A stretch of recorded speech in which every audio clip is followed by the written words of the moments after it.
Ezeugo manege montu n'onu biko unu na the first video imago network bịa issue, so we have to just cut it down. Biko ana masị biko kungepwenti ni ewo na iwoke Ezeugo no na kowa lai biko chefukwe subscribe on this channel, share ma comment yop na biye odige koyawa biye Ezeugo na fight for your own opinion is very important. Don't forget, please, let's be matured not to insult anybody. God bless you. So I apologize for that break in transmission. So now, before I continue as usual, remember, look at this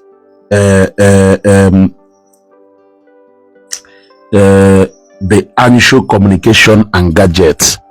Remember that I told you that when it comes to a shop log, very cheap place you can get your gadgets, both your iPhone, Samsung, or any phone at all. Remember, twice we iPhone 15 Pro Max the last time. That iPhone 15 Pro Max, I also got mine on Kemo Defa. You got to go on Kemo Defa. I got one myself that time. You got to go Kolokwa, Mandeguru from Mozambique. You got to go and other places, and they all got their package. They all got their package.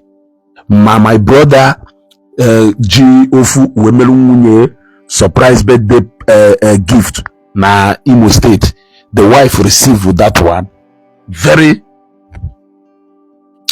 all na go na eme business. On any problem, call me and I will make the refund. That is how tested and trusted, guaranteed. You gotta go. So wolu number eba hebo so go nolo, whether in an African country, need anywhere, or let's see phone. Ya we go emane totally atota.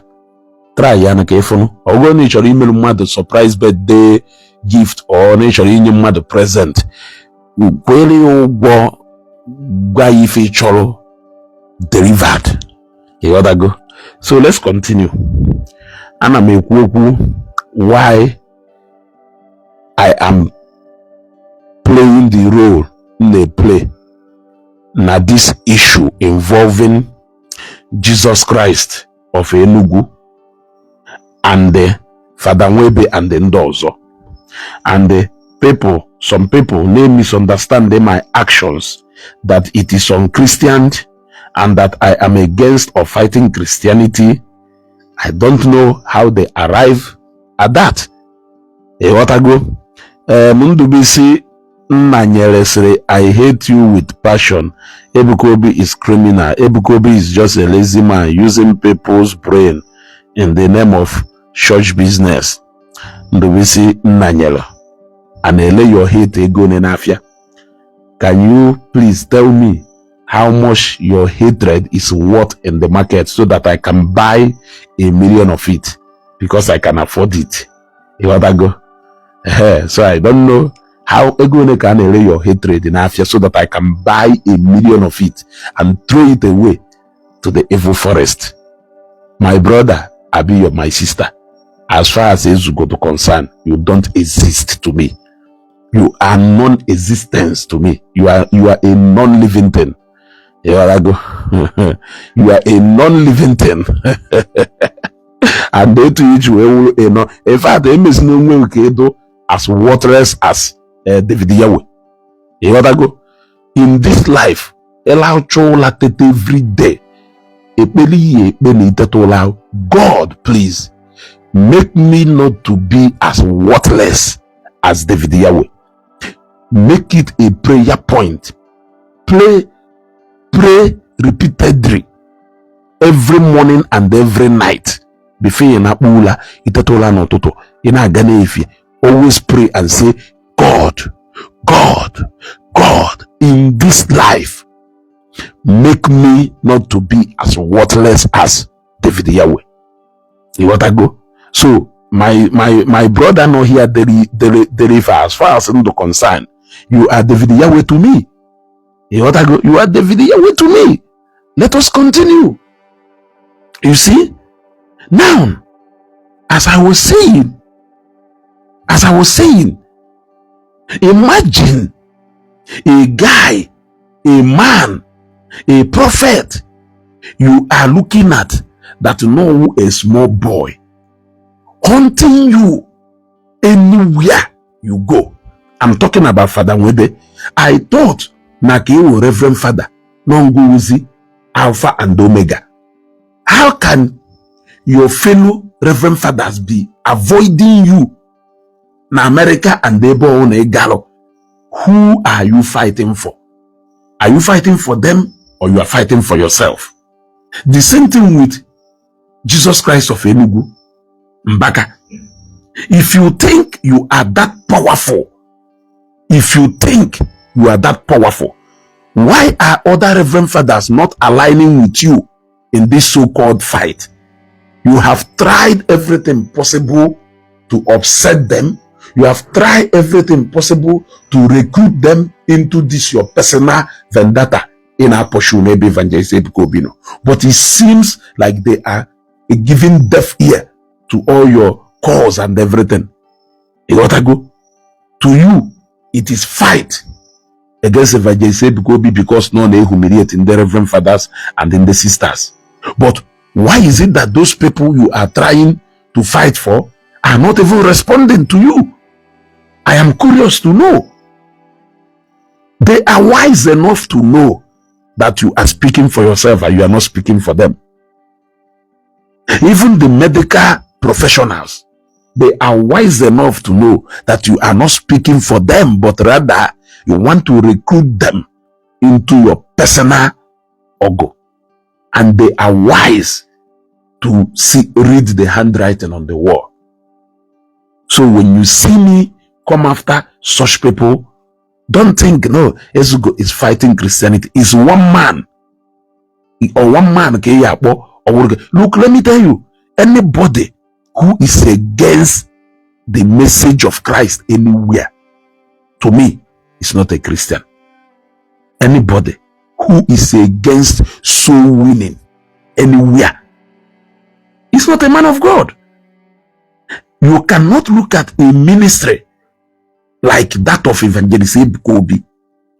If you still want to doubt, if you are still in doubt of how far that young man has gone in ministry, go and listen to the cry of Father Nwebe, part 1, Nwe part 2, Nwe part 3, Nwe part 4, Nwe part 5. But part 1, part 1, Kaduso Toshen. Then part 2, Webo withheld the name of somebody who is hosting him now in America. That is the man you are talking about. A man whose influence, and that influence is what you people are scared of. That kind of influence that man will do to himself is what is haunting some of you. Is why some of you are becoming so restless, because according to some of you, he is becoming more powerful. And that is why you people needed him to come under the authority of the Catholic Church. Can the Catholic Church does not influence their home well? I understand all this. I understand all this.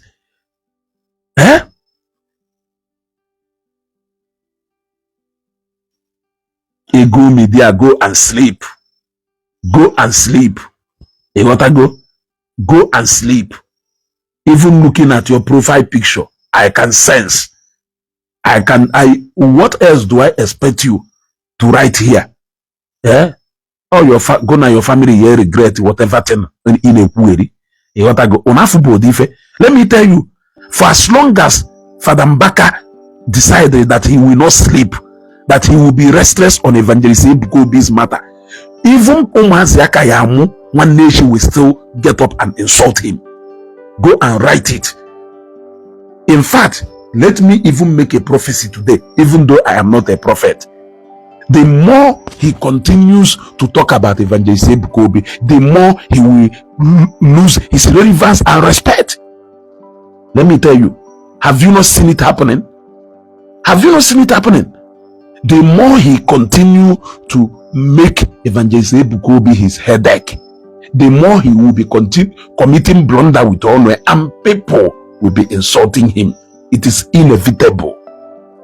Go and ask all the people who go on na-ekwu na ndị niile nụsagoro Fada Mbaka ọgụ kere ebe ha nọ nso nụ kpọrọ ụmụ mmadụ one n'ime fa.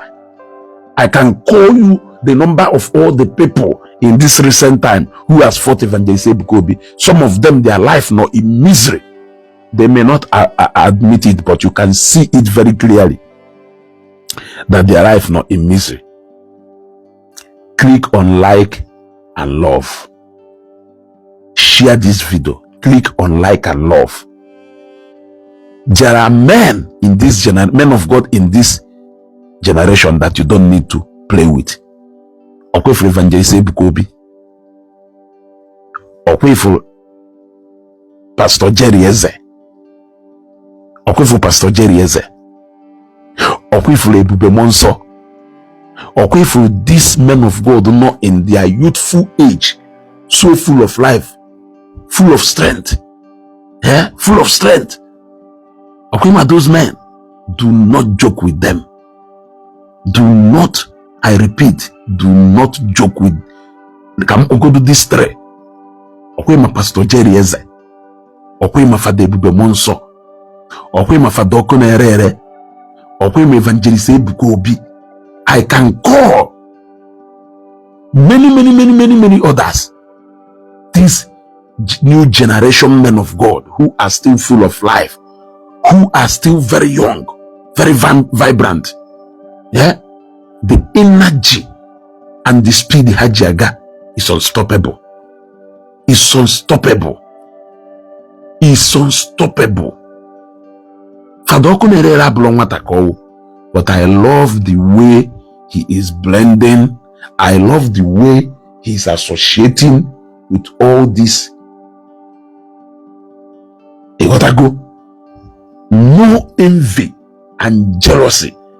No competition at all. No competition at all. Very clean and straight. If you can respect, yes, we know ilie. Ubuluneke ifuda na lebe mwando potalo. Wolufa doko nerere.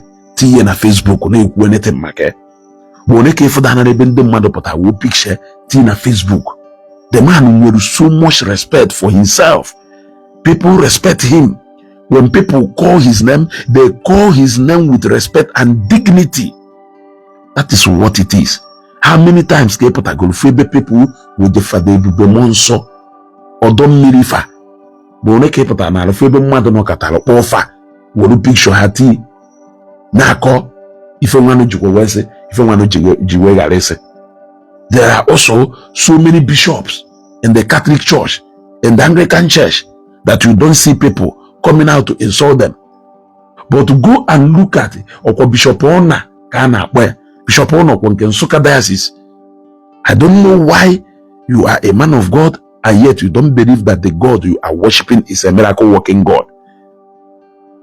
I mean, if you don't believe that the God you are worshiping is a miracle working God, and Kiwe Fukwa Ndedoka Fada Mbaka putakwa hana tufekwali yoku okwo the same thing na Fada Mbaka na okwu ebe Evangelist Ezeugo no anola asego no nwere onye a na-akpọ Emeka hia ọsọ nnaka Emeka anọ hia ana emegheri arenji okwo the same way ka Bishop Ona ji wese ebu blessed sacrament ebugo yeba ebu blessed sacrament ebuje yeba ndị mmadụ ada na ana ịghọtago the same thing ọpụta ka ọbịa defend ya ife Bishop Ona kwulu na ọwụ na blessed sacrament nke ya ha alụ ọlụ na nke nyama na alụ ọlụ na ọwụ na blessed sacrament nke ya da alụ ọlụ na nke nyama na alụ ọlụ. How else ka Evangelist Ezeugo yesi wee gwe na ọwụ na anya nke emechiri emechi na oji ha afụ ụzọ na Chineke merụrụ nke ya na oji ha afụ ụzọ. So now when you look at this man, there are something they all have in common, which is going to Umazi na parizifa anyhow. Umazi na call their name anyhow. Yes, they are dragging their names namod every minute and every day, and it is not going to stop. Onye no close to Father Mbaka, also no na social media. Okay, nde na-ede je gosiwe ya ife evangelist Ebuka Obi kwuru, jekwanu gosi ife Ezeugo kwuru. Senior na Ezeugo gwara ya si that no bụrụ na o wepụ ha ọnụ from every day na altar ya ọkwụrụ na analyze ife na-eme na another ministry. Even ike ide etizi ayeyeye agwụge na every day ọ na-atụfu okwu na Lagos. Emakwa ebe Enugu steeti do, emakwa ebe Lagos steeti do. Emakwa letter is sent from Enugu before no Lagos. No, you take it how many hours? But in ewolu your energy is supposed to reach emakuna reply ba Matthias Nando to ye. Your sermon every Sunday will be very interesting, that even all of us will love to watch. Imagine every Sunday, Potter, and now analyze Matthias, now reply to Matthias, now respond to Matthias. Do you know how interesting your sermon, Yado? How do you see Evangelist Ebuka Obi as more threat than you see Matthias Nando? Is it that some of you are ignorant of what is happening? Is it that some of you don't know the weight and level of what we are up against? Is it that some of you think that that we are just wasting time because we don't know what we are doing? White. Now, rice. And anytime against somebody who perceive to be your competitor, because that is what I see it as. Yeah? That is what I see it as. Overtaking is allowed. No one person stays relevant forever. And that's how come good luck Jonathan, who used to be very powerful today, another man has taken over his position. Yes, and the only thing he needs to do is to do what? Is to accept his fate and move on. Any attempt to contest that superiority, Tinubu Akwoyu Fiarowana. That is it. I repeat, Tinubu Akwoye Fiarowana. And that is how life is. That is how life is. Yeah?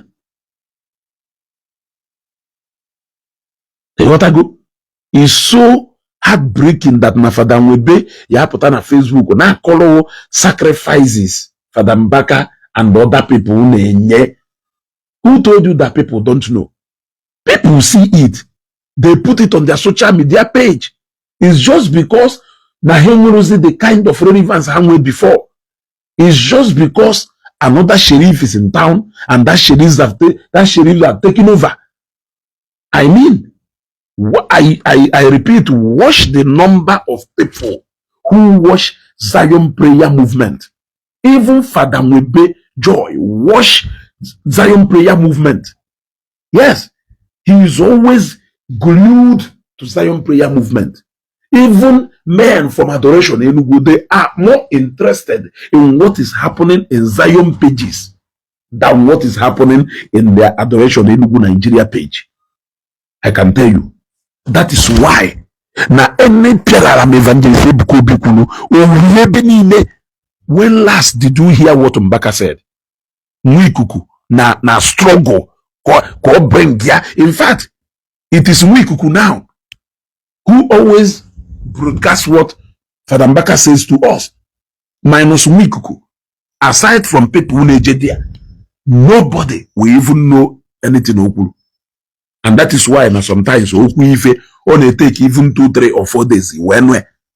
But Evangelist Ebuka Obi people have that time. Within the next minute, on the whole blogs. Within the next minute, on the whole blogs. That is what we mean when we say that somebody not on top of he's on top. You cannot wrestle it away from him. Which other man of God can win a may enjoy much popularity. Evangelist Ebukobi may enjoy today. If you want to put it to test, I can show you a physical test and a proof to show you exactly what I'm saying. Go to their online engagement and check out for yourself. I can tell you that on Sunday, this coming Sunday, you can try it out. You will see. This coming Sunday, try it out. You will see. Go to Zion Prayer Movement page tomorrow morning for their online service. Go to all of that churches' Facebook platform. Tell me in the name way, what coverage in the Zion name way. I want you to do that. This is fact, and it speaks for itself. I am not faking it. I am not faking it. You want to go? And also, Kine Jena Zion Prayer Movement, Kine Jena Sera, Kine Jena order of their pages. Can them matter now watch Zion Prayer Movement? Omo can them now watch it Sera at the same time. Eto akuswedo. Jegodu na their open heaven. Udo na open heaven. You will see what we call engagement. Kerife this man melono. Kerife this man melono. Look at it 22 hours ago. 40,800 reactions. 111,000 comments. 15,600 shares. That is the level of engagement now. That is the level of engagement now. These are facts. These are facts. Go to Adoration Enugu Nigeria page. Why I am using that is that na ụfọdụ wonya ka ha na-achọ ka ha were oge ọnwụ na ha achọ ka ewerie oge ọnwụ na ha achọ ka ewerie wee na compare Evangelist Ebukobi. And I am telling you that was then. That was then. It is no more now. Time changes and season changes. Everything has changed. You want to go? Evangelist Ebukobi has taken the lead. And the list. Look at this one. 11 hours ago. 4,100 reactions, 715 shares, 463 comments. Look at this one. 14 hours ago. 431 reactions, 188 comments, and 50 shares. Look at this one. 22 hours ago. 5,400 reactions, 12,000 comments, and 1,200 shares. I can go on and show you. When you compare two of them, you can see that there is no comparison. I am yet to see if Okatazie ebe ndawolu 8,000 to 10,000 efa manome gaga efo. But a ban and the Zion Prayer Movement ada for 40,000, 50,000, 60,000 reactions. Egazie na views also. On those views I block people never. Those views or block people now watch here. What else do you need? These days, business now is digital. I told you that iPhone 15 Pro Max in post through. I sent one to Mozambique. In one physical shop, in area. Onya si Mozambique. Webia fear. Weguri. Online kantini. Onorona online fear. Weguri. Funa no Mozambique. So all ne kane nene nde no present at your church before they can hear the gospel of God. It means that you cannot reach as many people as possible. Now, do you want us to talk about the physical presence of people in these two congregations? Your guess is as good as mine. Your guess is as good as mine. So what is it all about? Why can't you give way for a man whose time is now?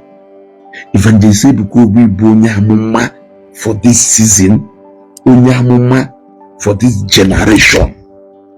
Digital onye digital onye ị na-agba ya mgba ụka ka ị na-agba mgba, because ọnwụ na imegide ife kwatuo ya. What do you want the fate of millions of people who are looking up to him? What do you think will be their fate? So ọnwụ niile believe na Ezeugo na-agba ụka mgba because I am trying to checkmate and help to caution the Elijah of Enugu. You are making a very big mistake because I am not stopping anytime tomorrow. Ọwụrụ na ese na na-akwụ Ezeugo ụgwọ, jekwukwa Elijah Enugu nya kwụọ ụgwọ. After all, ọwụrụ na na-akwụ m ụgwọ, onye na-akwụ ndị nke ya na-apụta na Facebook na-eti m, onye na-akwụfu ụgwọ? Ngwa na-abịa ịkọchitere ọnụ, ego ole ka o nyere m? Ịghọtago? Ngwa na-abịa ka ịkọchitere ọnụ, ego ole ka o nyere m? Ịghọtago? Involvement here is becoming increasingly embarrassing, and people are not seeing it. Okwu n'onye nọ mmadụ nso na-ama isi eze. I repeat, okwu n'onye nọ mmadụ nso na-ama isi eze. Jenu gwa nwanne anyị na mụ sịrị ya wepụ aka enwe n'ofe before ọha aka mmadụ. Even ji ekwu na-ekwu maka ya is that Father Nwebe accept to go his place. Ịghọtago? Or accept to go his place. At least Omar go, or because of Namadro popular, or because of Namu go, or understand go his place. Or Bulonya Momadike Manewe. Mada Geye Nime Ndamomadike Manewe. Iwotago? Mada Ageye Nime Ndamomadike Manewe, because Onya Momanke Yato Dike, Manya Uziano Newe. Iwotago? Onya kuje mempota de fada na akwasare. Ona afuzne na nna parie. Jenu gwe na asere na respect is reciprocal. Jenu gwe na musere no kenye supposedly da kwa ilu onwe ya ugbu. Cho had go too much. Ejiro cho amodogbu. Too many words don't fill a basket. Too many words can't fill a basket. Yes. Echo ke gwaye no being a reverend father is the ultimate. Na Father Nwebe say na ndị mmadụ reject gay na America na ebe niile ọ na-eje, that people are avoiding him like leprosy. Ọkwa reverend father ka ọkwa ifuna ife onye unu na-akpọ a layman, how his influence has been able to reduce you to a carton, even when he has never instructed anybody to fight you on his behalf. He has never responded to you personally, calling your name, but you keep mentioning his name every minute. If we now, even without responding to you, his influence alone is putting you in such an uncomfortable way. Can you imagine? You are now failing to disclose somebody who is hosting you currently in America. Disclose kenafunya. You gotta go. Oh, kiwefu. Na Evangelist Ezeugo be no na Nigeria ba okarelego. Na America okarelego. Ijegodo Russia shirine okarelego. Because somebody gwaram that it is difficult for you to come to anywhere ebende Nigeria bi okanko. A Ghana 10 doors. A Arifu sticker Evangelist Ezeugo be na 5 of them. That is the caliber of a man. You want to come to Facebook, then you expect you mad never going to do. Yeah? You are scared about his influence. You gotta go.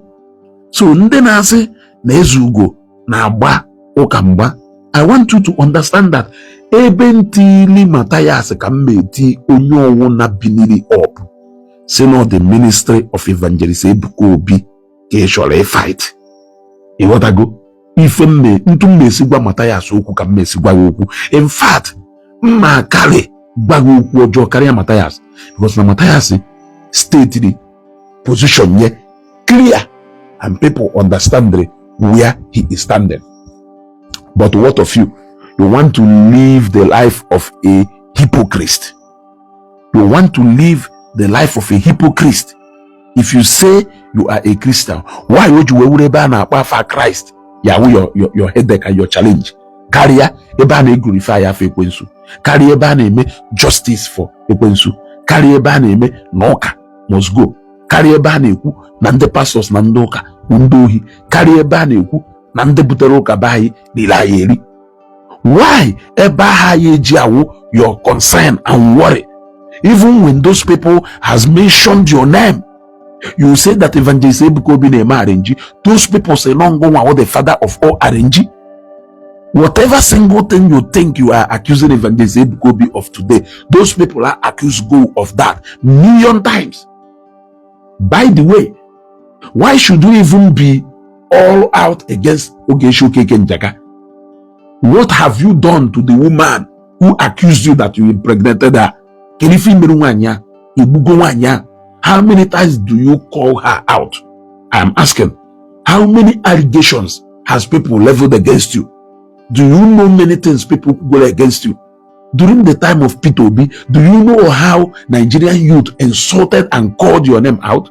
Do you know how your pictures will fly around on social media where people are calling you all manner of names?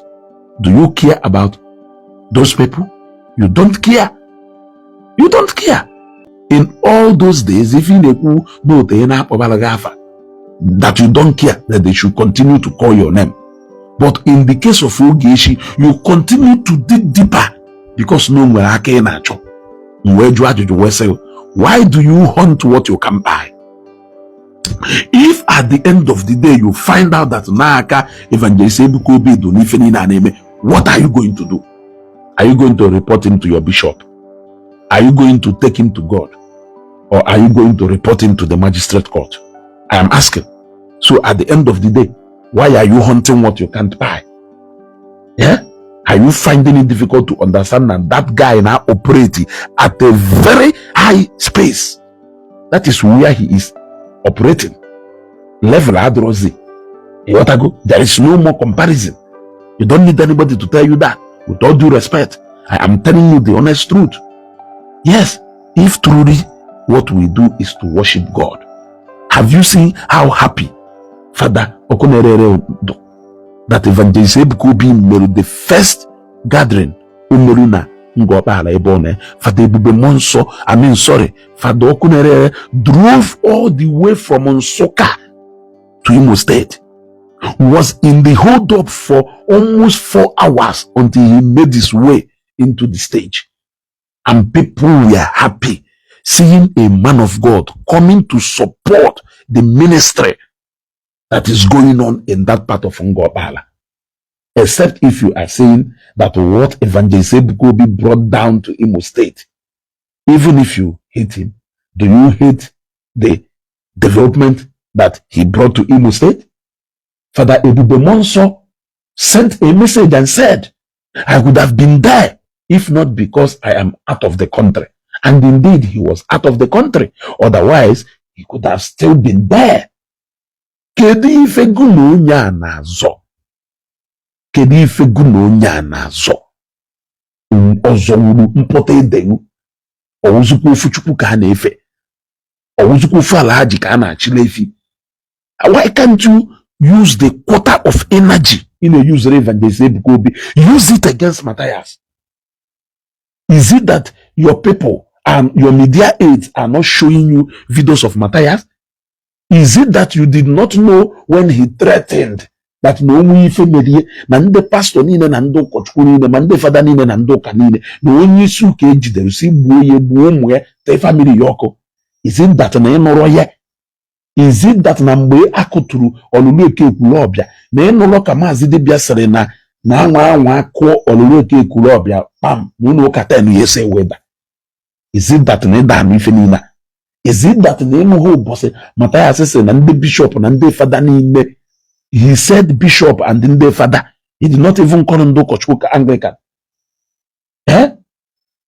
Osre Nando Kochuk Nande Father Nine Nande Bishop. Window he did you not hear it? What can be more heavy than all that I have said? What is it that Evangelist Bukobi has said? Is it because none of what people reality when he talk about women, when he talk about the realities of life? Must he always quote Genesis chapter 1 verse 1? Must he always quote Exodus chapter 2 verse 10? Are you saying that he cannot use a real life story to preach a gospel? When he said about Nde Father Nemenka and Nyamawu a virgin, asere na atu inu nkreka nkoto onye omara eburu owo ni inu aho toro amaho. Why are you kenife the inu na hontro? Are you the only Reverend Father in Nigeria? Are you the only Reverend Father in under Catholic Church? There are millions of them and they are all quiet. He has even one working with him. He has a lot of them as friends. Yes, one who is more popular and who is very popular and powerful came to the adoration, came to Zion ground in Ngopala. Yeah? Many Reverend sisters was there. Did you not see them? If you wanted to know if they are real or fake Reverend sisters, you could have come with your Catholic authority to Ngopala to come and ascertain whether they are fake Reverend Fathers or they are fake Reverend sisters. Une pretend as if you people are fighting for the Catholic Church. You are not fighting for any Catholic Church. Yes. Kenneth Shimezedalo, imagine Matthias reposting a page of a Catholic priest. If your page is not promoting what he is preaching, why will he repost what you have posted? Maybe repost one Evangelist Bukobi. Because Evangelist Bukobi post na waga to their kingdom. But Nkunu ne post na we they glorify her, they romance their ego, they promote her, na say her right on. Or na say her right on that they should go on and insult church leaders. Who are you? Who are you? If Matthias can insult you, why can't I do so? But I have chosen not to insult you, except if people, of course, will misunderstand my words of caution to be insult. So ndena say na Ezeugo na abo kamba, you people are being naive. Ezeugo hema before Ezeugo hema. What if I name before? If I name ta? Father Mbaka, Father Mwebe, and the likes of them are recruiting people, encouraging them to keep insulting Evangelist Bukobi. Evangelist Bukobi is not a nobody like David Yahweh.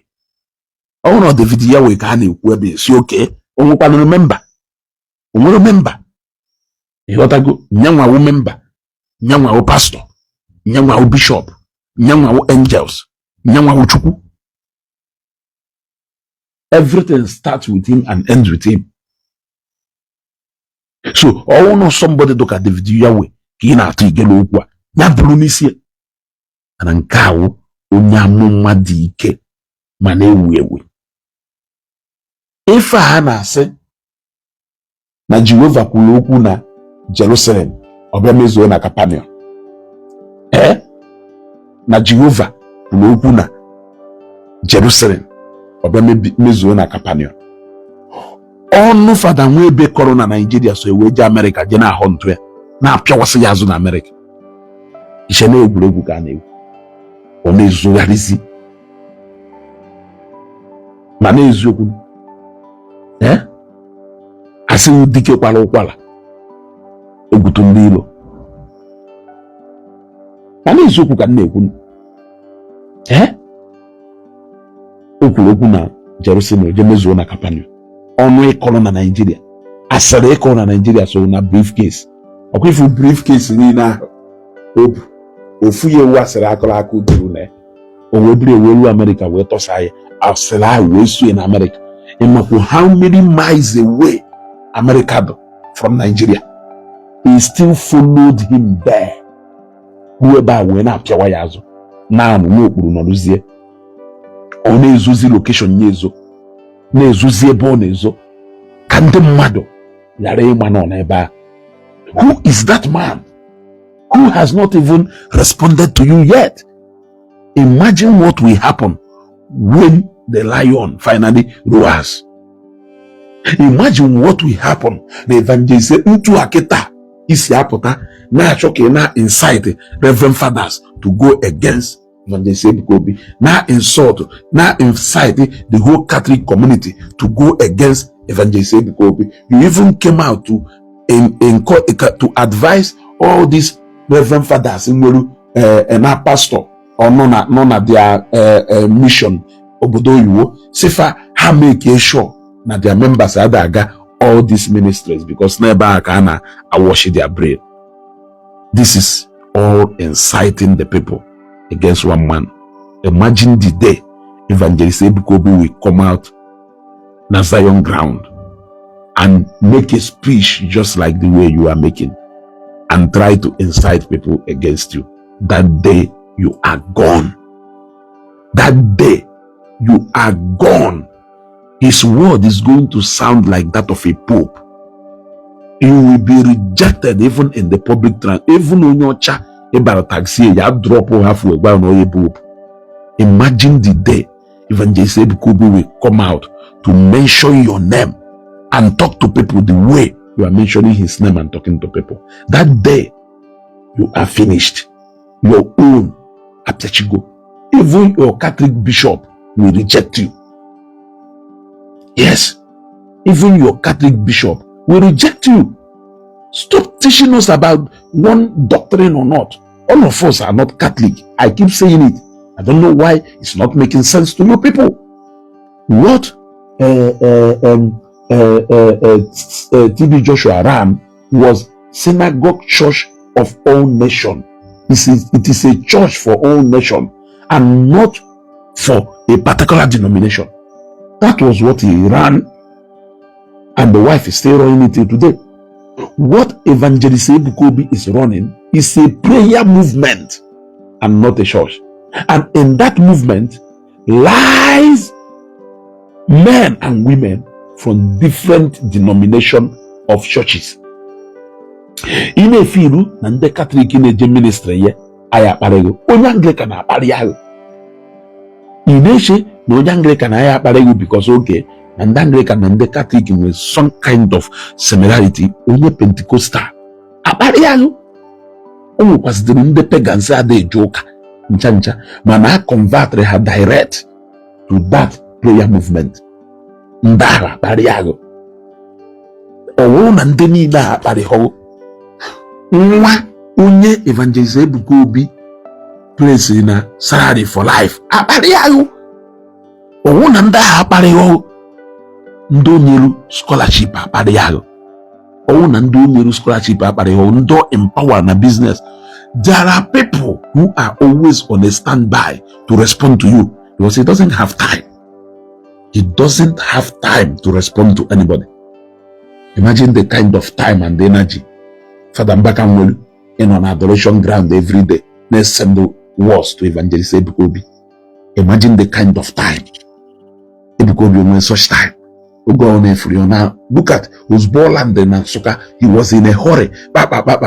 All and the corner back to Lagos. That same Sunday. Continue kwa program well. If I were how busy looking at it. You ought to go. The reality and the truth that nobody wants to tell them is that they are no more operating at the same level and grace with evangelist Ebukobi. Accept it, he is not the only pastor in Nigeria. On a front can abu no na bini age there is no why can't you talk about him since you are against those who are fighting Christianity? Is his character not enough to discredit somebody from going to church? Why can't you talk about that person? There are so many pastors that has been caught doing one evil or the other. Why can't you talk about them? It is evangelist Ebukobi nyawonye na-enye bad name to Christianity, nyawonye na fight Christianity. And I ask you, why? How? Of recent, agikwana Ezeugo as we na fight Christianity. How? Do you know what the mind of most of our people could have been, if not because of the fight we have been putting in, if not because of how we have been disengaging them, we have been engaging them and disarming them, offloading their lies and deceit, showing people the truth, telling them the truth, leading them back to light. Eh?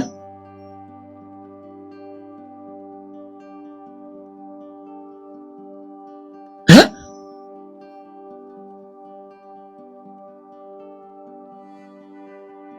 He's being a Christian, all about being a Catholic. I am asking you, why Catholic Church? Some people under the Catholic Church, not all of them will behave in such a way.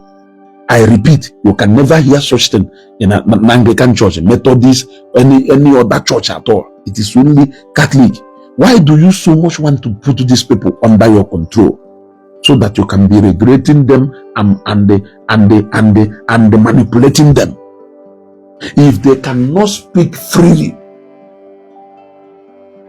on what God has told them, when God tells them something, they must have to submit it for you, who is a man, for you to scrutinize it before they can dish it out to the public. If they are mark good, if a grandman demand permission when God has already mandated that person to carry out that assignment. Who are you? Are you placed above God? I am asking you.